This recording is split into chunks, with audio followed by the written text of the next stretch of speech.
자, 이제 올 한 해 또 물리무기 분석 담당하게 될 안항선입니다. 자, 이제 작년까지만 하더라도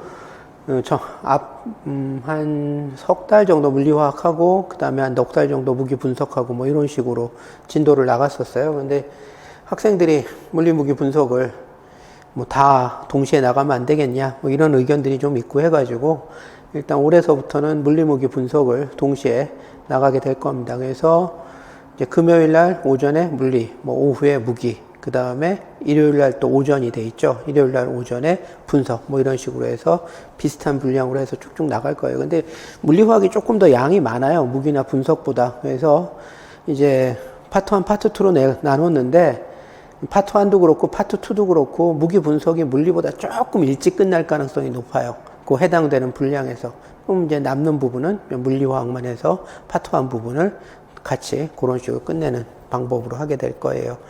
근데 뭐 그 차이가 그렇게 크지는 않은데 아마 조금 한두 주 정도는 물리화학만 하는 주도 있을 수 있을 것 같아요. 그래서 그렇게 될 것 같고, 그 다음에 전체적으로 봤을 때 1월에서부터 6월까지는 그래서 이제 내용반이 나가게 되죠. 그래서 물리무기 분석 이제 돌아가면서 해서 파트 1, 파트 2 해가지고 내용 이론반이 나가게 될 거고, 이제 뭐 7월서부터는 이제 기출문제가 들어가게 될 거고, 그 다음에 또 하나는 뭐 다 알고도 있겠지만 3월달서부터는 크리티컬 솔루션이라고 해서 내용을 간단히 요약하고 난 다음에 해당 단원에 해당되는 문제를 풀어보는 그런 식의 과정을 갖다 또 병행을 해요. 근데 그 과정 같은 경우는 사실은 이 임용이 보면은 학생들 중에 뭐 3수, 4수, 5수씩 되는 장수생들도 꽤 있어요. 근데 그런 학생들 같은 경우는 이론만 듣기 굉장히 지루한 경우가 많아서 또 이론은 좀 익숙한 경우도 많고, 그래서 간략하게 이론 가장 핵심적인 내용 요약하고 난 다음에 문제 위주로 정리하면서 나가는 그런 목적을 가지고 만들어진 반인데, 뭐 또 초수생 중에서도 사실은 뭐 올해 시험 봐야 되고 그러니까 문제를 좀 익숙해지겠다라는 학생들 같은 경우에 또 많이 같이 듣습니다. 그래서 저희 이론반 학생들 중에서도 상당수가 뭐 사실은 거의 대부분인데 크리티컬 솔루션도 병행해서 듣는 그런 경우가 많아요. 뭐 당연히 그렇게 되면 장점이 뭐냐면 이론반에서 했었던 내용을 뭐 크게 지나지 않은 시간에서 한번 또 정리를 해보면서 문제도 풀어보고 그럴 수 있는 시간을 갖는 그런 장점도 있습니다. 그 다음에 이제 9월달서부터는 이제 모의고사가 보통 시작이 돼요. 그래서 다른 학원보다는 저희가 모의고사가 조금 길어요. 그래서 다른 학원은 보통 한 10월달서부터 시작이 되는데 우리는 한 9월달서부터 시작을 해가지고 아마 한 통합 모의고사라고 해서 교육학까지 포함한, 그래서 진짜 시험 보는 것처럼 하는 게 한 4주 정도 되고, 그 앞에 전공만 모의고사를 하는 전공 모의고사가 한 6주 정도 되고 해서 한 10주 정도 모의고사를 진행을 하게 될 겁니다. 그게 이제 9월 중순 아마 그때서부터 시작이 될 거예요. 그래서 그런 식으로 진행이 될 겁니다. 자, 그 다음에 작년 뭐 선배들한테 얘기 들은 사람도 있겠고, 이 중에는 시험을 본 사람도 있겠고, 그래서 작년에 얘기 들었겠지만 작년 전공화학 문제가 뭐 예년보다 조금 어려워요. 그래서 뭐 그거는 제가 수업하면서도 매해 얘기를 작년 내내 얘기했던 건데, 뭐 올해는 좀 어려울 거다 그런 얘기를 좀 했었는데, 이게 전공화학 시험을 갖다가 난이도를 보면은 항상 무슨 주기율표처럼 가요. 이런 식으로. 그래서 전체적으로는 상향해요. 그래서 기출문제를 이제 제가 보면은 2000년서부터 시작을 해가지고 기출문제를 이제 계속 풀어요. 그게 거기에 단원별로 되어 있지만 실질적으로는 2000년서부터 되어 있어요. 그래서 보면은 뭐 심지어는 1998년, 99년 문제도 있고 그래요. 근데 그렇게 되면은 그걸 쭉 보다 보면은 여러분들이 옛날엔 참 문제가 쉬웠구나라는 걸 알 수 있어요. 옛날에 쉬웠어요. 쉬웠는데 이게 학원하고 교평하고 일종의 경쟁이에요. 교평에서 그 정도 내면은 학원에서는 그거보다 조금 높은 수준으로 가리키고, 그러다 보니까 애들 성적이 좋아. 그러니까 이거 너무 성적이 좋은데 경쟁률이 10대 1이나 되는 시험에서 이렇게 성적이 좋으면 변별력이 없잖아. 어렵게 내야 되겠다. 그런데 이렇게 어렵게 내면 어떻게 되죠? 갑자기 학생이 성적이 훅 떨어져요. 생각보다. 교수들은 이러면 한 1, 2점 떨어질 텐데 그렇게 생각하고 시험 문제를 냈는데 학생들 성적은 4, 5점씩 떨어지고 당연히 왜 그래요? 보통 조금 어려워지면은 학생들이 굉장히 긴장을 많이 해요. 긴장을 많이 하면 어떤 현상이 나타나죠? 네, 머리가 안 돌아가요.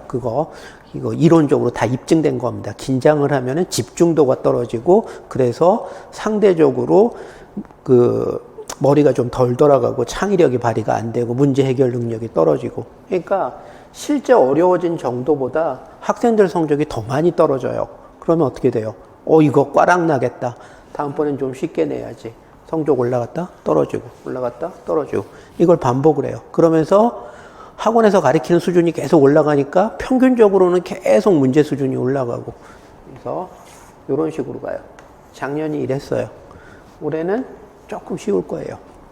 올해는 조금 쉬울 텐데 조금 쉽다고 해가지고 막 3, 4점씩 쉬워지고 그런 건 아니에요. 교수들 입장에서는 1, 2점 쉽게 낸다라고 생각을 하는 거예요. 그런데 한 문제죠. 한 문제.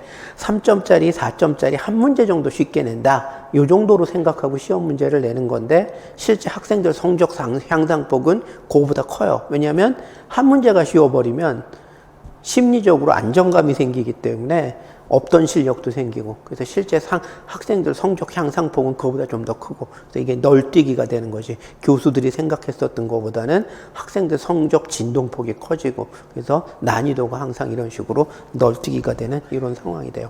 아마 올해는 조금 작년보다는 조금 평이하게 나올 거예요. 평이한다는 게 딴 게 아니라 나오던 영역 그 다음에 기출문제 수준에서 크게 벗어나지 않는 수준에서 나오게 되면 학생들은 보통 평이하게 느낍니다. 근데 아마 올해는 그렇지 않을까라는 게 제 생각이에요. 자, 그래서 여러분들이 올해 공부하면서 가장 중요한 거 위주로 확실하게 포인트 잡고 그 다음에 쓸데없는 거. 작년에 어려웠으니까 막 주변 같은 거 많이 찾아야 되지 않나. 막 어디 구석에 나오는 거 한 번도 시험 문제 나온 적 없었던 부분 이런 거 뒤져야 되지 않나 라고 생각하면 그건 오산이다 라는 얘기가 되는 겁니다. 시험 문제가 어려울 때도 마찬가지예요. 교수들이 평균 성적 떨어뜨리려고 한 문제 정도 이상한 거 섞어 놓으면 그거 전체 학생 중에 95% 이상이 틀려요. 어차피 거기서 변별력 안 생기기 때문에 어려운 해나 쉬운 해나 그런 이상한 문제는 그냥 날리고 버리면 되는 거예요. 어차피 그거 변별력 없는 문제이기 때문에. 그래서 여러분들이 시험에 붙으려고 할 때 가장 중요한 것은 매번 나오던 문제, 학교에서 강조하던 문제, 학교에서 강조하던 문제가 학원 선생님이 강조하던 문제하고 다르진 않겠죠. 그래서 그런 거 위주로 공부를 하시면 충분히 될 거라고 생각을 합니다. 그리고 제가 예전서부터 하는 얘기 중에 하나인데 항상 원을 두 개를 그려놓고 얘기를 하죠. 여기가 90% 정도의 영역이에요. 여기가 100%의 영역을 커버하기 위해서 임용에서 나오는 100%를 다 커버하기 위해서 공부해야 되는 양이다. 불확실한 부분 매 2, 3년에 한 번씩 나올 똥 말똥 혹은 10년에 한 번 나올 똥 말똥한 부분까지 다 커버하기 위해서 공부해야 되는 양이 이만큼이다라고 얘기를 하면 얘는 90점 맞기 위한 공부양, 얘는 100점 맞기 위한 공부양이라고 얘기했을 때 이거는 한 10%만 더 공부해야 되겠구나 이렇게 착각을 하는데 실제는 달라요. 90점을 맞기 위해서 공부해야 되는 양하고 100점을 맞기 위해서 공부해야 되는 양은 거의 2배예요. 그렇기 때문에 학생들이 이거를 목표로 해서 공부를 하게 되면은 결국은 어떻게 되느냐면 방대한 양을 수학 겉핥기식으로만 공부하고 시험장에 들어가요. 그럼 어떻게 되죠? 시험장에 들어갔는데 어디서 본 듯한데 어떻게 풀어야 될지 감이 안 잡혀요. 성적이 형편없어져요. 그렇기 때문에 항상 임용 같은 시험에서는 이걸 목적으로 하게 되면은 이건 망하는 테크트리예요. 어떤 걸 목적으로 해야 된다? 대충 90점 정도, 100점 만점에 90점 정도 맞는다 생각하고 대신 그 90점 영역에 해당이 되는 부분은 확실히 다 맞는다라고 생각하고 공부를 하셔야 돼요. 반복하고 내 거를 확실히 만들고 문제를 풀어서 연습하고 하는 과정을 거쳐서 90점에 해당되는 부분은 완전히 커버하고 들어서 요 영역에서 시험 문제 나오면 실수하지 않고 다 맞힌다라고 생각하시면 돼요. 실제 그렇죠. 올해 경기도 이런데 커트라인이 1차 커트라인이 58점 이렇죠 대부분. 서울만 특이하게 60점대고 나머지는 50점대였어요. 화학에서 100점 만점에. 그러니 90점을 목적으로 해서 90점을 다 맞추면 전국 수석이에요. 그러니까 이거 목적으로 하고 시험장에 들어가면 50점도 못 맞아요. 근데 이걸 목적으로 하고 시험장에 들어가면은 맞을 수 있어요. 90점도. 공부하는 여러분들이 커버해야 되는 양이 엄청나게 차이가 나기 때문에. 그래서 여러분들이 여러분들이 그 정도를 목적으로 해서 공부를 하시면 될 것 같고, 그럼 제가 가리키는 영역은 그럼 대충 어떻게 되느냐? 뭐 학생들이 90점 정도 목적으로 한다 그러면 불안하기 때문에 95점 정도 목적으로 한다라고 보통 얘기하고 해요. 근데 실제 그 정도 돼요. 왜냐하면 제가 가리키는 영역 중에 뭐 물리화학은 애킨즈 책을 기준으로 해서 가리키고, 무기화학은 미즐러 책이에요. 그 다음에 분석화학은 해리스 책이에요. 뭐 가장 우리나라 화학과나 화학교육과에서 가장 널리 사용하는 교재를 기준으로 해서 그걸 가리키고 있는 거예요. 사실은 뭐 여러분들한테 올해서부터는 책이 나갈 텐데, 교재가 나갈 텐데, 그 교재라는 게 뭐 딴 게 아니라 그 교과서를 요약해서 핵심적인 내용들만, 여러분들이 임용해서 꼭 필요한 내용들만 정리해서 집어넣은 거예요. 근데 그 중에 보면은 교과서엔 있는데, 애킨즈 교과서엔 있는데 여기엔 빠져 있어. 왜 뺐을까? 시험 문제 안 나오는 거예요.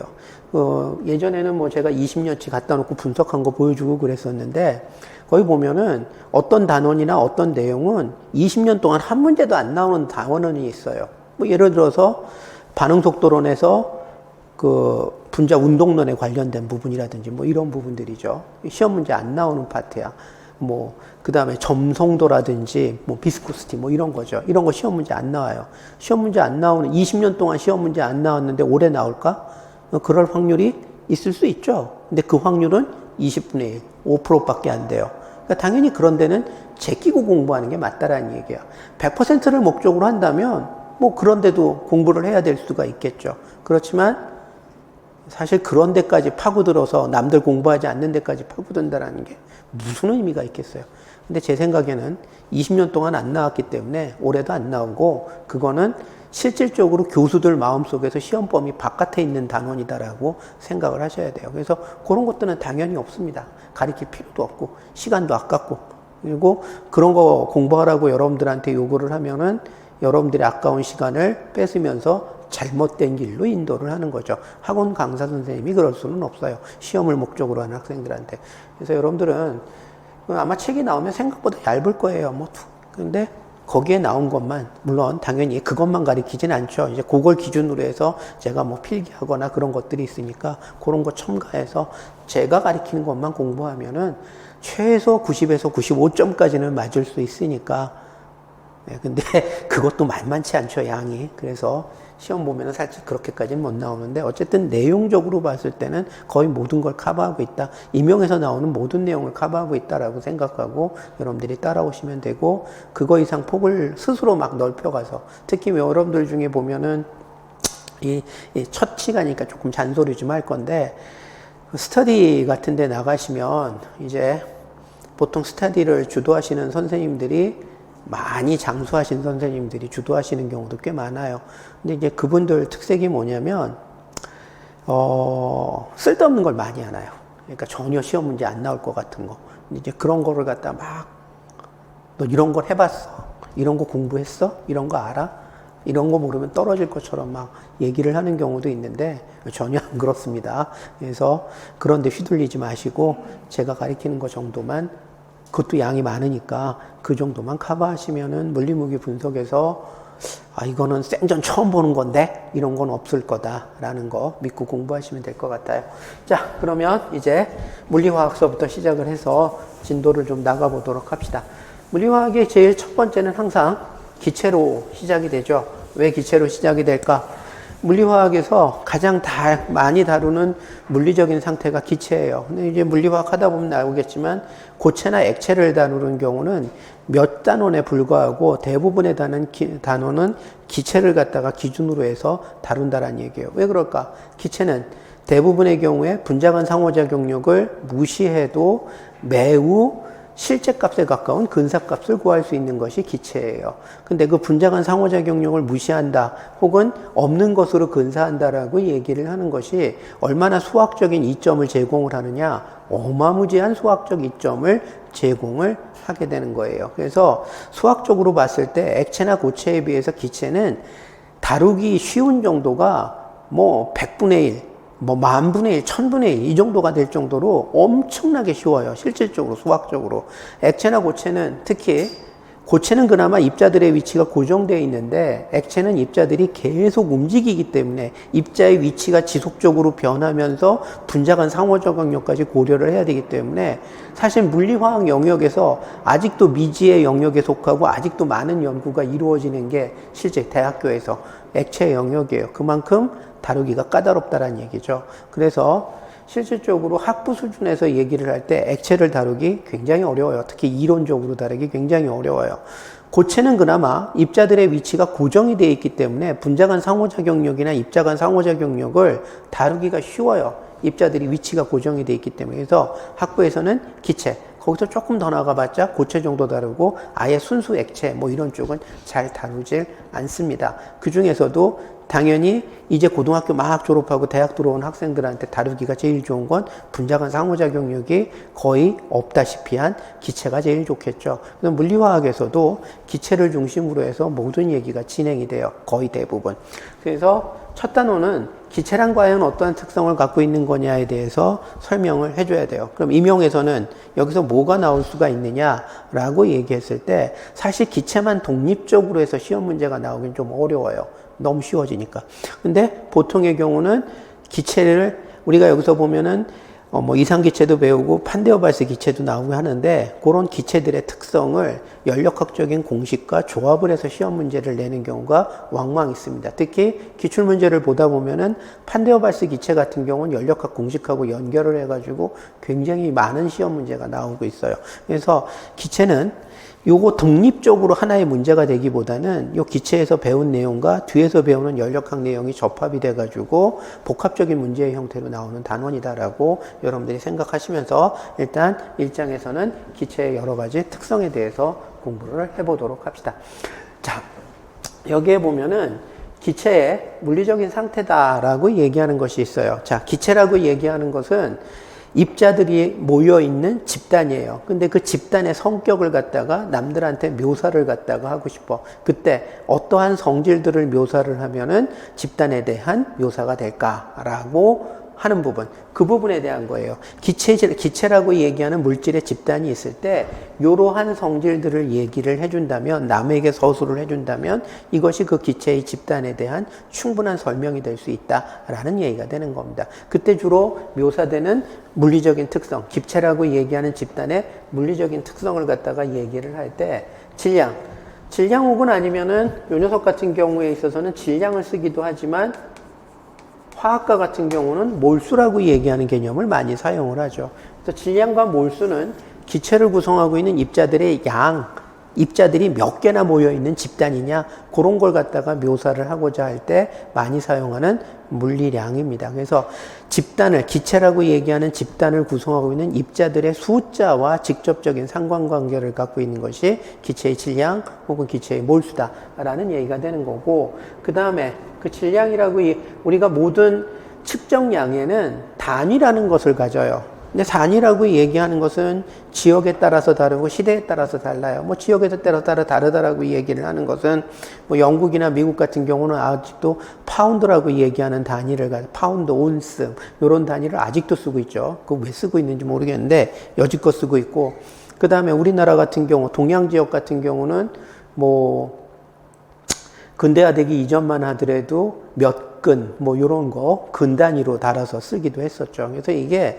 천차만별이에요. 그러다 보니까 과학자들끼리 소통을 할 때, 혹은 아니면 어떠한 거래를 하거나 할 때, 상인들이 비즈니스로서 뭘 거래를 할 때 서로 소통이 안 되는 부분이 있으니까 이거를 표준화하자라고 해서 등장했었던 게 국제표준단위고, 그러한 국제표준단위 중에서 질량의 표준 단위는 킬로그램 단위를 많이 사용을 하죠. 그 다음에 이 표준 단위라고 얘기하는 게 왜 중요하냐면은 우리가 물리나 화학 같은 혹은 과학 영역을 다루다 보면 뭐 공학도 마찬가지예요. 공식들이 참 많이 등장을 해요. 근데 그 공식들에다가 질량이 들어갈 수도 있고 속도가 들어갈 수도 있고 시간이 들어갈 수도 있고 뭐 여러 가지 물리량들이 들어가는데 그때 항상 단위를 통일해서 집어넣어야지만 어떠한 우리가 원하는 결과를 얻을 수가 있어요. 예를 들어서 운동 에너지가 EK는 이코르 2분의 1 MV의 제곱이다 라고 되어 있는데 속도는 메타 퍼 세크를 집어넣는데 질량에다가 그램을 집어넣는다든지 질량에는 킬로그램을 집어넣는데 속도에는 센티미터 퍼 세크를 집어넣는다든지 이런 식으로 되면은 우리가 원하는 에너지 값을 얻기가 힘들다라는 얘기가 되는 거예요. 그래서 항상 공식을 사용을 했을 때는 단위를 통일을 해야 된다. 그 단위를 통일해야 된다라고 얘기를 하는 것은 뭐냐면 질량을 킬로그램으로 집어넣었을 때 속도는 반드시 메타 퍼 세크로 집어넣어야지만 그에 상응하는 에너지 단위인 줄 단위로 나올 수 있다라고 얘기하는 이런 것들을 갖다가 단위의 통일이라고 얘기를 하는 겁니다. 그래서 SI 단위, 국제 표준 단위에서도 단위기가 두 개가 있죠. MKS 단위가 있고 CGS 단위가 있고 MKS 단위라고 얘기하는 게 질량은 킬로그램, 그 다음에 길이는 메타, 시간은 세크 이걸로 통일하는 거고 CGS 단위라는 얘기는 만약에 내가 그 길이를 센티미터로 집어넣기 시작을 하면은 질량은 그램으로 집어넣어야 되고 그 다음에 시간은 세크로 집어넣는다. 이런 식으로 해서 이게 MKS, CGS 단위라고 얘기하는 것들이 있습니다. 통상적으로 우리는 과학 영역에서는 CGS 단위보다는 MKS 단위를 많이 사용을 하죠. 그래서 질량을 킬로그램을 사용하면 속력 길이는 메타 그리고 속력은 길이하고 연관되어 있으니까 메타 퍼 세크가 되는 거고 그 다음에 그랬을 때 계산을 했을 때 에너지 단위는 줄 단위다. 뭐 이런 식으로 해서 통일을 해 놓는 거죠. 그래서 여러분들이 단위 통일이라고 얘기하는 것은 임용 시험을 준비할 때 공식에다 숫자 집어넣을 때도 굉장히 중요하기 때문에 그런 거 유의해 줘야 된다라는 거고. 자, 그다음에 부피의 단위는 이 중에서 국제 표준 단위에서 MKS 단위의 국제 표준 단위는 뭘 쓸까? 당연히 메타의 3승을 갖다가 쓰겠죠. 부피라고 얘기하는 것은 집단의 양을 갖다가 집단이 차지하고 있는 공간의 크기를 상징한다. 근데 그 중에서 표준 단위는 국제 표준 단위에서 MKS 단위로는 메타의 3승을 쓴다. 1메타의 3승은 그럼 뭐예요? 가로, 세로, 그리고 높이가 각각 1m 되는 정육면체가 차지하고 있는 정도의 공간, 그거를 갖다 1메타의 3승이라고 얘기를 하죠. 근데 화학 영역에서는 특이하게도 이 MKS 단위를 많이 사용하기도 하지만 그것만큼 많이 사용하는 게 컨벤셔널 단위가 있어요. 그래서 부피 같은 경우엔 특별하게 리터라고 얘기하는 단위를 굉장히 많이 사용을 해요. 옛날서부터.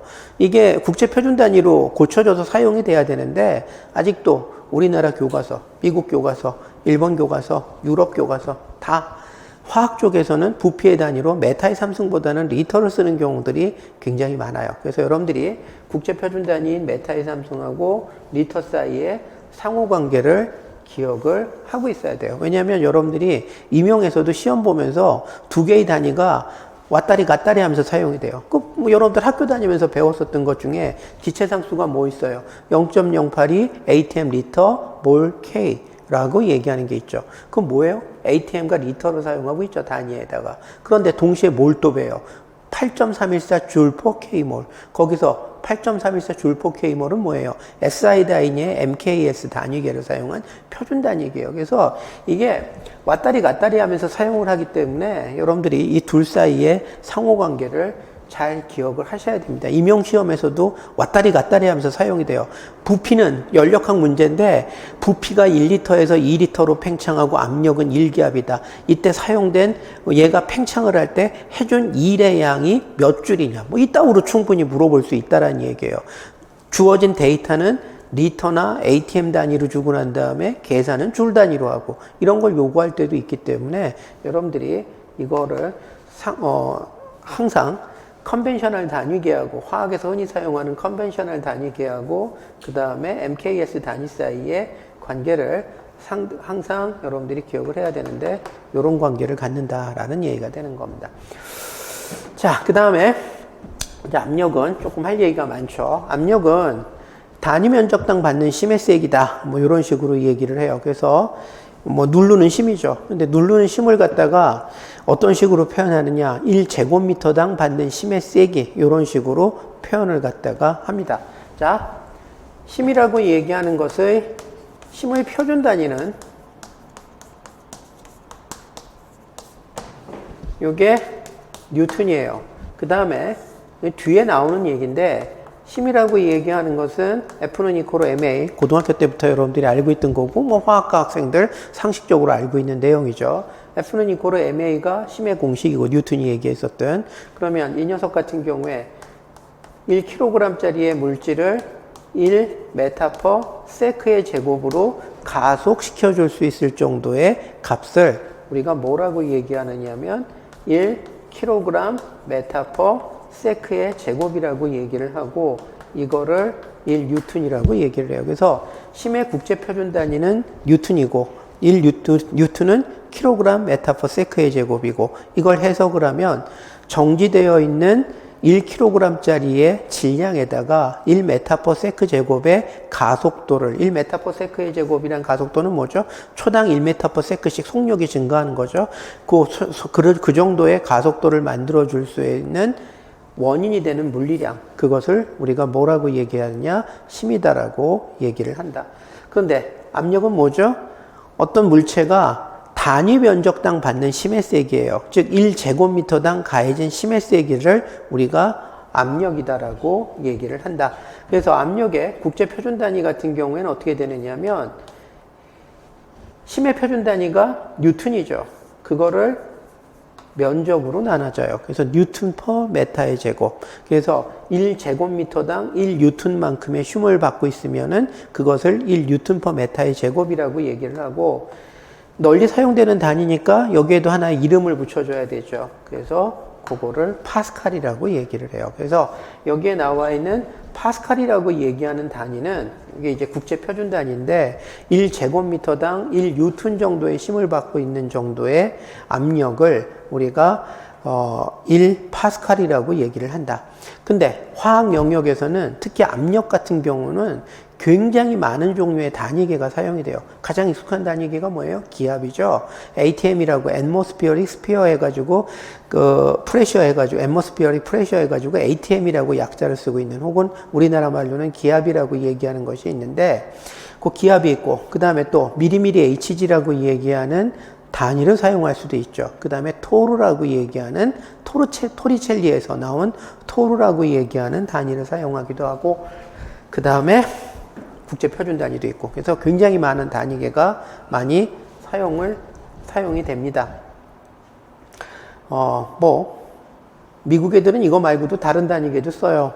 파운드 퍼 스퀘어 피트 해가지고 뭐 이런 이상한 단위도 사용을 하는데 LBF인가 뭐 해가지고 사용을 하는데 그 단위는 거의 미국 쪽에서만 사용하는 그것도 공항 영역에서만 사용하는 단위이기 때문에 우린 몰라도 되고 아까 제가 얘기했었던 ATM, 파스칼, 그 다음에 바도 있다. 바도 있고 토리첼리, 토르죠. 이런 단위들 사이에 상호 변환 관계만 여러분들이 기억을 하시면 됩니다. 그 중에서 먼저 1기압이라고 얘기하는 것은 해수면, 즉 고도 0m에서 지구에서 평균적으로 발생하는 기체의 압력, 뭐 위치에 따라서, 위도에 따라서, 경도에 따라서, 날씨에 따라서 압력 다 틀려지죠. 1년 365일 다 측정하다가 그 전지구적으로 평균했을 때 나타내는 압력, 그것을 갖다가 1기압이라고 얘기를 합니다. 근데 그걸 환산을 했더니만 이 정도 돼요. 10만 1300 파스칼 정도 된다라고 얘기를 해요. 대략적으로 우리가 어떻게 얘기하죠? 10의 5승 파스칼, 10만 파스칼 정도가 1 ATM이다 라고 얘기를 합니다. 근데 이 ATM이라고 얘기하는 화학 영역에서 어떻게 보면 가장 흔히 사용되는 기압 단위하고 파스칼이라고 얘기하는 국제 표준 단위를 비교를 해봤더니만 환산이 너무 그지같이 떨어지죠. 10만 1325 이게 뭐 딱 떨어지는 것도 아니고 그래서 등장한 단위가 뭐냐면 바라고 얘기하는 단위예요. 이 ATM하고 비슷하기는 한데 파스칼 단위로 환산이 쉬운 어떠한 새로운 단위를 갖다가 제안을 하는 거죠. 그래서 지금 보면은 완바는 10만 파스칼이다. 정확히 10만 파스칼이라고 약속을 하는 거죠. 자, 이렇게 되면 어떻게 되죠? 1ATM이라고 얘기를 하는 것은 바 단위로 어떻게 돼요? 1.0, 13, 25 바다. 그래서 바하고 ATM하고는 대략 한 1% 정도의 차이를 갖고 있어요. 대략 한 1% 정도 ATM이 좀 더 높은 거죠. 그렇지만 어쨌든 그 양이 크게 다르질 않기 때문에 뭐 최근 화학 영역에서는 최소한 ATM 단위보다는 바 단위를 쓰려고 무진장 노력합니다. 일상생활에서 즉 우리가 경험하게 되는 압력하고 비슷하면서 파스칼이라고 얘기하는 국제 표준 단위하고 호환이 쉽기 때문에 이걸 쓰려고 노력을 많이 해요. 그래서 최근 나오는 물리화학 교과서들을 보면 의도적으로 ATM 대신에 바를 쓰는 경우를 굉장히 많이 볼 수가 있어요. 특히 최신판인 경우에 있어서는 더욱더 그렇습니다. 근데 뭐 아직도 ATM이 막강하죠. 그래서 요렇고 그 다음에 여기에 보면은 미리미리 HG라고 얘기하는 단위하고 토르라고 얘기하는 단위가 있어요. 이거는 압력을 갖다가 측정하는 장치하고 굉장히 밀접한 관련을 갖고 있어요. 어디에 나오느냐? 뒤에 나오는 이 그림하고 굉장히 밀접한 관련을 갖고 있는 단위가 토르 혹은 미리미리 HG라고 얘기하는 단위입니다. 자, 압력을 측정할 때 과거서부터 그리고 심지어는 현재까지도 가장 널리 사용되는 장치가 뭐냐면은 여기에 나와 있는 그 마노미터라고 얘기하는 장치가 압력을 측정할 때 사용하는 가장 표준적인 장치예요. 자, 이 마노미터라고 얘기하는 장치는 뭐 A 그림 같은 경우에 보면은 이쪽이 베큐미예요. 베큐미란 얘기는 진공 상태죠. 진공 상태란 얘기는 압력이 제로라고 얘기를 하는 거예요. 그 상태에서 이쪽이 빵 뚫려 있죠. 여기는 어디에 노출되어 있는 거예요? 대기에 노출되어 있어요. 그래서 이 내부는 뭐하고 압력이 똑같으냐면 대기의 압력하고 똑같아요. 왜냐하면 여기로 구멍이 뚫려 있어서 외부 기체가 계속 들어오고 있는 상황이니까 여기는 대기의 압력이에요. 여기는 진공 상태야. 그러면 양 지역의 압력 차이가 발생이 되죠. 그럼 대기가 이쪽 수면을 혹은 액체의 면을 눌러주니까 그 눌리는 만큼 쭉 올라가게 돼 있어요. 그래서 요쪽하고 수면 차이가 발생이 되죠. 그러면 그 수면 차이에 해당이 되는 수면 차이가 발생이 되는데 그럼 언제까지 올라가느냐? 요 수면 차이에 의해서 이쪽에 추가로 액체 기둥이 생긴 것과 같은 효과를 발휘하는데 요 액체 기둥이 바닥을 누르는 심과 대기압이 같아지는 위치까지 요 수면 차이가 발생이 된다는 얘기예요. 바꿔서 얘기하면 요 액체 기둥에 의한 압력을 계산을 하게 되면 그것이 곧 무엇과 같다? 얘와 이 액체 기둥과 누르는 심이 균형을 이루고 있는 대기의 압력과 같아진다라는 얘기가 되는 거죠. 그래서 식으로 굳이 얘기한다면 P 외부의 압력, P 내부의 압력, 그 차이가 무엇과 같아진다? 액체 기둥의 압력과 같아지는 그 위치까지 액체 기둥이 올라간다라는 얘기가 되는 거죠. 그때 내부의 압력은 그림 A 같은 경우에 있어서는 내부의 압력이 뭐란 얘기가 되는 거죠? 진공 상태니까 이게 P0가 되는 거예요. 그러므로 이 경우에 P 외부, 즉 대기압은 무엇과 같아지게 된다? 액체 기둥의 누르는 압력, 액체 기둥에 의한 압력과 같아진다라는 얘기가 되는 거죠. 그 다음에 이쪽에 나와 있는 B 그림 같은 경우에는 어떻게 돼요? A 그림하고 뭐가 다르냐면은 자, 이쪽도 있고 이쪽도 있어요. 양쪽이 있죠. 그래서 이 P 내부가 이게 연기압이 아닌 거예요. 그래서 이 지점의 압력과 이 지점의 압력 차이가 무엇으로? 액체 기둥의 높이의 형태로 반영이 된다. 그 차이밖에 없어요. 얘하고 얘의 차이는 여기가 압력이 제로냐? 그렇지 않느냐? 그 차이밖에 없다는 얘기가 되는 거죠. 그런 식으로 해서 압력을 측정하는 장치다. 자, 그러면 이제 포인트가 되는 것이 요 액체 기둥의 액체 기둥의 높이를 알면은 압력 차이를 갖다가 알 수가 있다라고 얘기했는데, 그러면 액체 기둥의 높이가 압력으로 어떻게 변환이 되느냐, 그 공식을 보여줘야 되겠죠. 바로 요거다라는 얘기가 되는 겁니다. 자, 여러분들이 그 학교 시험하고 임용하고 차이점이 뭐냐면은, 학교 시험 같은 경우는 교수님들 중에 학교마다 성향이 달라요. 어떤 물리화학 교수님들 같은 경우는 시험 문제가 거의 중간고사, 기말고사가 거의 뭐 유도하라는만 꽉 차여져 있는 학교도 꽤 많아요. 그래서 그런 경우에 있어서는 학생들이 대학 공부는 다 유도해야 되나 보다 라고 생각을 하고 졸업을 하는 경우가 왕왕 있는데, 실제 임용을 보다 보면 유도하라라는 문제보다는 거의 대부분이 계산하라라는 문제가 많아요. 그러니까 어떤 식으로 공부를 해야 된다? 여러분들이 고등학교 때 정석 가지고 수학 공부하듯이 공부를 하셔야 돼요. 물리무기 분석 파트만큼은. 그래서 어떻게 해야 되죠? 유도 과정은 앞으로 여러분들이 그 식을 응용하기 위해서, 이해를 위해서 한번 눈으로 봐두는 정도에 머물면 됩니다.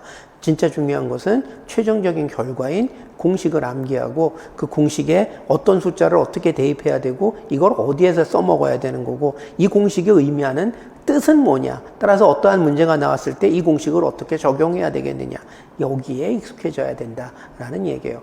여러분들이 고등학교 시험 준비할 때, 수학 시험 준비할 때 그 정석에 나와 있는 여러 가지 풀이 유도 과정이 있는데, 뭐 그거 안 보는 건 아니죠. 왜냐하면 그걸 이해를 해야지만 공식을 정확히 이해한 거기 때문에 한 번은 봐둬요. 그렇지만 그것만 공부하는 건 아니죠. 여러분들은 그 이해를 바탕으로 수많은 문제를 보면서 문제의 적용 능력을 갖다가 기르는 데 초점이 맞춰져 있죠.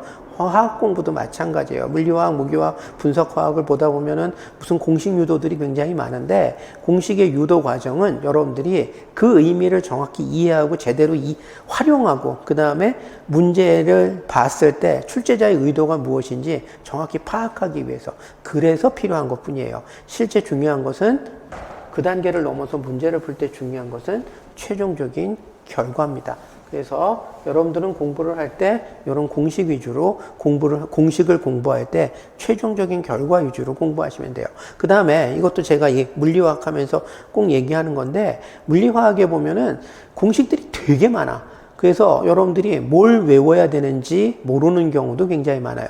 그것도 제가 수업하면서 요 공식은 외우세요 라는 식으로 얘기를 할 거예요. 왜냐하면 그 공식들 중에서는 다음 단계를 나아가기 위해서 알아야 되는 공식이 있고, 최종적인 결과 자체가 중요한 공식이 있어요.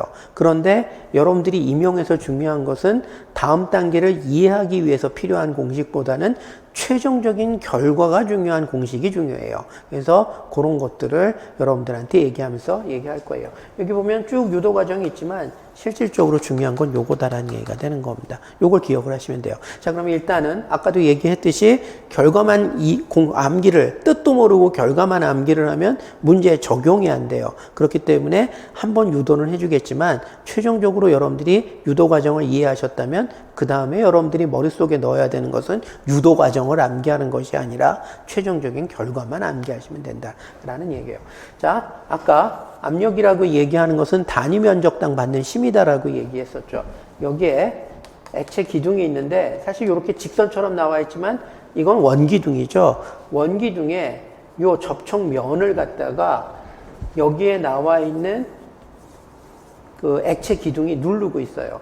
액체 기둥이 바닥을 누르는 힘을 요 원기둥에 단면적으로 나눠주게 되면은 이게 뭐가 되는 거죠? 원기둥 단위 면적당 받는 힘의 세기가 되는 거죠. 그 다음에 이 힘은 뭐 때문에 나타나는 거예요? 여기에 추가로 얘보다 높은 위치에 존재하는, 이 추가로 존재하는 액체 기둥이 자신의 몸무게를 가지고 누르고 있는 거죠. 무게를 가지고 누르고 있는 거죠. 무게는 물체가 지구로부터 받고 있는 중력의 표시에 해당이 되는 거예요. 중력이라고 얘기하는 힘의 표시인 거죠. 근데 중력은 어떻게 표현이 되죠? MA에서 A 대신에 뭘 집어넣으면 돼요? 중력 가속도 G를 집어넣으면 되죠. 그래서 이런 식으로 표현이 돼요. 여기서 M은 뭐죠? 여기에 추가로 들어가 있는 액체 기둥의 질량, 그 다음에 G는 중력 가속도. 그래서 액체 기둥이 자신의 무게를 가지고 누르고 있는 힘을 얘기를 하는 거고, 그 다음에 요 A는 그 힘을 받고 있는 물체의 단면적, 그래서 요 원기둥의 면적을 갖다가 얘기를 하는 겁니다. 그래서 이런 식으로 표현이 되어 있고, 자, 그 다음에 여기에 보면은 질량이 있는데, 질량이라고 얘기를 하는 것은 밀도에다가 부피를 곱하면은 그게 질량이 되죠. 그래서 여기에 로라고 나와 있는데, 이 로라고 얘기를 하는 것이 뭐냐면 저 액체의 밀도를 얘기를 해요. 저게 물이면 물의 밀도, 그 다음에 저게 벤젠이면 벤젠의 밀도, 그 다음에 가장 흔히 사용이 되는 게 수은이죠. 수은이라면 수은의 밀도, 이런 걸 사용을 하는 겁니다. 그 다음에 부피는 어떻게 돼요? 부피라고 얘기를 하는 것은 이 원기둥의 부피예요. 원기둥의 부피는 무엇과 무엇의 곱으로 나와 있죠? 면적과 높이의 곱이죠. 그래서 면적, 그 다음에 높이를 곱하는 거예요. 원기둥의 단면적에다가 원기둥의 높이를 곱하게 되면은, 뭐 우리가 원기둥이 이렇게 있을 때 이거 부피 어떻게 하죠? 여기가 반지름이 R이라고 얘기하면 파이 R의 제곱에다가 높이 H를 곱하죠. 그러면 이게 원기둥의 높이, 부피에 해당이 되죠. 그래서 이 파이 R의 제곱에 해당이 되는 게 원기둥의 단면적 A에 해당이 되죠. 그래서 이런 식으로 이제 표현이 되는 거죠. 자, 그래서 질량 대신에 로 AH를 집어넣어요. 그러면은 P는 로 AH, 그 다음에 중력가속도 G 들어가고, 그것을 무엇으로 나눠준다? 원기둥의 단면적 A로 나눠지죠. 그러면 AA 지워지면서 결국은 로GH라고 얘기하는 숫자가 나오죠. 그래서 압력이 내부와 외부의 압력 차이, 그것이 무엇과 비례관계를 갖는다? H와 비례관계를 갖는다. 따라서 이 안에다가 어떠한 액체를 채워놓고 그 액체 기둥의 높이를 측정을 하면은 두 지점의 압력 차이에 대한 정보를 알 수가 있다. 특히 이 부분이 백큐으로 되어 있는 경우에 있어서는 어떻게 된다? 대기압은 그 높이에 의해서 결정이 된다라는 얘기가 되는 거죠. 그래서 이 마노미터를 처음으로 발명을 하고 난 다음에, 이제 토리첼리죠. 토리첼리가 발명을 하고 난 다음에 이제 저 높이 H를 가지고 대기압을 측정을 했어요. 자, 그런데 이제 문제가 뭐냐면은 이 안에다가 1g/s 세제곱센티미터 정도의 밀도를 갖는 물을 집어넣고 저거를 측정을 하면은 일기압의 압력을 받을 때 물기둥이 얼마 정도 나오냐면 대충 한 10m 정도 높이로 가요. 자, 1800년대 사람들한테 10m, 3층 빌딩 높이죠. 어마무지하게 높이가 높죠. 일기압 압력 측정하려고 높이 10m짜리 기둥 세워야 된다라고 얘기하면 황당할 거예요. 그러니까 처음에는 물로 한번 측정해 보려고 했는데 너무 높이 올라가니까 이거 가지고 측정 불가하겠구나라고 생각을 해서 액체 중에서 이 밀도가 높아지면 높아질수록 어떻게 될까? 밀도가 높아지면 높이가 낮아지겠죠. 같은 압력하에서.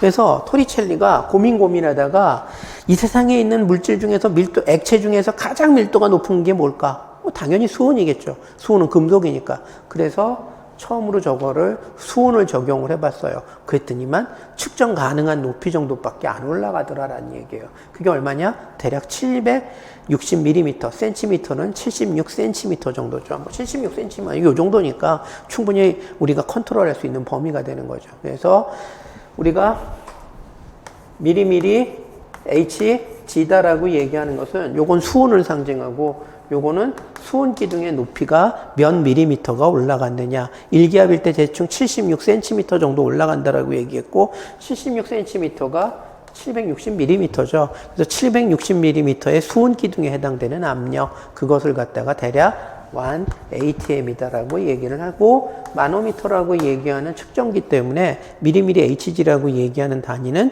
요즘도 화학이나 과학 영역에서 널리 사용되고 있는 단위에 해당이 된다라는 얘기가 되는 겁니다. 그래서 이렇게 돼요. 자, 그러면 토르라고 얘기하는 단위가 있어요. 흔히 얘기할 때 1mm hg는 1토르다라고 얘기를 해요. 뭔 바보짓이야. 이럴 거면 뭐하러 토르라고 얘기하는 단위를 만들겠어. 뭔가 다르기 때문에 만들어진 거예요. 뭐가 다르냐? 요게 달라요. 지금 이 미리미리 hg라고 얘기를 하는 것은 이 녀석은 마노미터 장치에서 수온을 사용한 마노미터 장치에서 수온 기둥의 높이를 본질적으로 상징한다라고 얘기를 했었죠. 근데 굉장히 웃긴 게 있어. 뭐가 있냐면 여기에 보면은 수온의 밀도가 들어가 있죠. 근데 여러분들이 알다시피 수온의 밀도는 뭐에 의존하죠? 모든 고체나 모든 액체나 기체나 물질의 밀도는 온도에 따라서 달라져요. 예를 들어서 오늘의 날씨가 20도일 때하고 날씨가 30도일 때를 비교하면 30도일 때는 밀도가 좀 낮아져요. 불빛 팽창 때, 물질이 팽창하기 때문에, 열 팽창을 하기 때문에. 밀도가 낮아지면은 기압은 같더라도 H가 어떻게 되죠? 상승을 해버려요. 자, 그래서 결국은 1기압이라고 얘기하는 압력을 미리미리 Hg 단위로 측정을 하게 되면 기온에 따라서 달라진다라는 특징을 갖게 돼요. 우리가 흔히 얘기할 때 1기압은 760mm Hg다라고 얘기하는 것은 이건 근사값일 뿐이에요. 그래서 기온이 몇 도냐에 따라서 그래서 20도씨를 기준으로 했을 때는 1ATM이 760mm Hg다라고 얘기하는데 30도씨일 때는 그 값이 달라져요. 0도씨일 때 또 값이 달라져요. 그래서 이 값이 온도에 따라서 1기압이 몇 미리미리 Hg냐라고 얘기하는 것이 온도에 따라서 들쭉날쭉 하는 특징이 있더라라는 얘기가 되는 거예요. 그래서 써먹기가 좀 불편해. 그래서 사람들이 이럴 바에는 1ATM은 760토르라고 못 박아버려서 토르라고 얘기하는 새로운 단위를 제안을 하자. 즉 760분의 1기압을 하나의 값으로 갖는 새로운 단위계를 제안을 한 거예요. 그래서 1토르는 760분의 1 ATM이다. 이런 식으로 약속을 해버린 거죠. 이렇게 되면은 기온에 따라서 변하지 않으면서 미리미리 Hg하고 비슷한 값을 갖는 새로운 단위계를 갖게 되는 거예요. 그래서 그것을 토리첼리라고 얘기를 하는 거예요. 그래서 미리미리 Hg 단위의 압력은 온도에 따라서 1기압이 얼마인지가 왔다리 갔다리 하는데 토리첼리라고 얘기하는 단위는 무조건 760분의 1기압을 완 토리첼리, 토르라고 정의를 하는 바람에 기온에 상관없이 1기압은 760토르에 해당이 되는 겁니다. 또 그런 것들이 여기에 주어져 있다. 자, 그러면 여러분들이 시험을 위해서 암기해야 될 것은 뭐냐? 여기서는 요거 하나만 기억을 하시면 돼요. 요건 시험 문제 충분히 나올 수 있는 공식 중에 하나입니다. 뭐 흔히 나오는 공식은 아니에요. 워낙 쉬운 내용이기 때문에. 그렇지만 충분히 마노미터하고 연관지어서 연력학에서 나올 수 있는, 응용될 수 있는 공식 중에 하나이기 때문에 요거는 기억을 하세요. 자, 그 다음에 온도. 자, 온도는 연력학에서 여러분들이 반드시 온도의 본질이나 이런 것에 대해서 이해하고 넘어가야 돼요. 그래서 조금 이따 좀 더 자세히 얘기를 하겠지만 온도는 무엇하고 상관관계를 갖고 있느냐라고 얘기를 했을 때 여기 지금 자세히 안 나오지만 온도는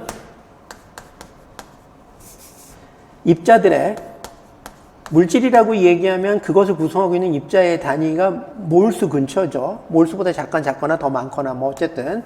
그런데 그러한 집단을 구성하고 있는 입자들의 평균 운동 에너지하고 상관관계를 갖고 있는 게 온도예요. 그래서 우리가 흔히 얘기할 때 여러분들이 어떠한 물체에다가 접촉을 했을 때 뜨겁다라고 느껴. 그리고 어떠한 물체에다 접촉을 했을 때 차갑다라고 느껴. 이 뜨겁다, 차갑다. 이것이 뭘 느끼는 거냐? 과연 물질이 어떠한 물리량을 감지하는 거냐라고 얘기했을 때 이걸 한마디로 정의한다면 평균 운동 에너지를 감지하는 거다라고 얘기를 할 수가 있어요. 그래서 어떠한 물질에 접촉을 했을 때 평균 운동 에너지가 높으면 여러분들은 뜨겁다고 느끼는 거고 어떠한 물질에다가 접촉을 했을 때 평균 운동 에너지가 그 집단을 구성하고 있는 입자들의 평균 운동 에너지가 낮으면 차갑다고 느낀다라고 얘기를 할 수가 있어요. 여러분들이 목욕물을 따뜻하게 받아놓고 난 다음에 거기다 손을 집어넣었어. 따뜻한 느낌을 받아. 그럼 뭘 느끼는 거야?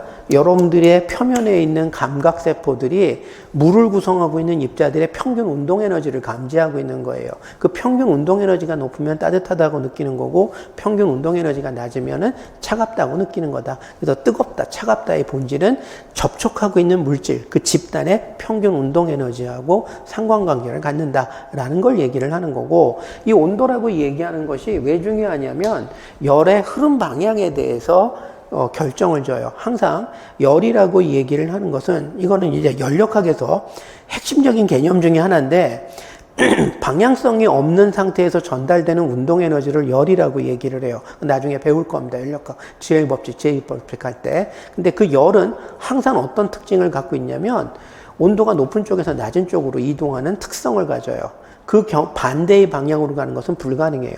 그래서 자발적인 방향이 온도가 높은 쪽에서 낮은 쪽으로 가는 게 특별한 조건이 없다면 그게 자발적인 방향이 되는 거고, 바꿔서 얘기를 하면은 랜덤 운동 에너지는 항상 어디서 어느 쪽으로 전달이 된다? 평균 운동 에너지가 높은 쪽에서 평균 운동 에너지가 낮은 쪽으로 전달이 되는 것이 랜덤 운동 에너지의 일반적인 흐름 방향이다라는 얘기가 되는 겁니다. 그래서 평균 운동 에너지를 측정하는 척도에 해당이 되는 것이 온도다라고 얘기를 할 수가 있고, 그 다음에 온도의 단위로서 가장 널리 사용이 되는 것이, 원래는 섭씨 온도가 많이 사용이 되긴 하는데 이거는 일상생활에서 많이 사용이 되는 거죠. 일기압화에서 물의 어는 점을 0도씨, 물의 끓는 점을 100도씨라고 정의하고 그 사이를 100등분을 해서 1도와 1도 사이에 간격을 결정을 한 거죠. 그것을 갖다가 우리가 섭씨 온도라고 얘기를 해요. 근데 이거는 일상생활에서 주로 많이 사용이 되는 거죠. 뭐 영미권에서는 화씨 온도로 사용하고,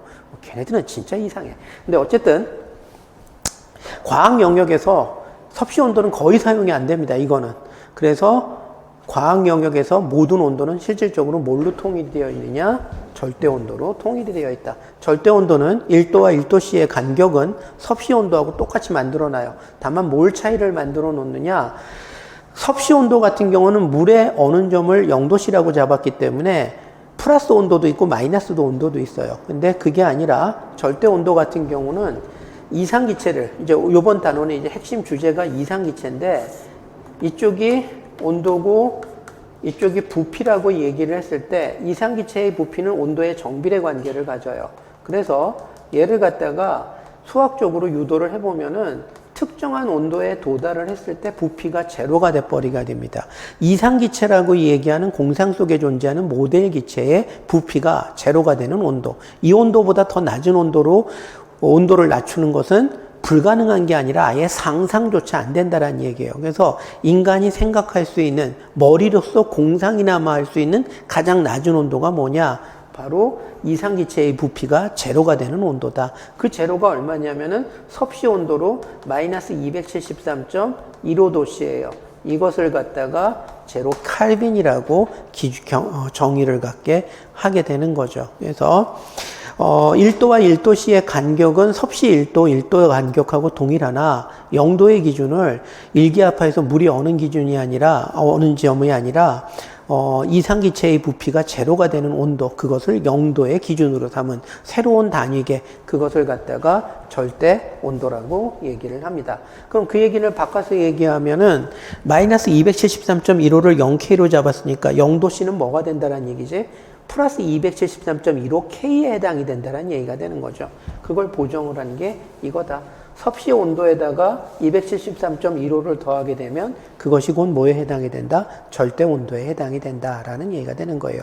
여러분들이 이제 물리화학을 하다 보면은 무수히 많은 공식이 나와요. 그 공식에서 온도의 단위로는 무조건, 압력의 단위로는 경우에 따라서 ATM이 쓸 수도 있고 파스칼이 쓸 수도 있고, 그 다음에 부피의 단위로는 리터가 쓰일 수도 있고 미터의 삼성이 쓰이는 경우도 있고, 때에 따라서 왔다리 갔다리예요. 상수 바꿔가면서. 그렇지만 온도의 단위는 무조건 이 섭씨 온도가 들어가는 경우는 없어요. 그냥 무조건 절대 온도다라고 여러분들이 생각하시면 됩니다.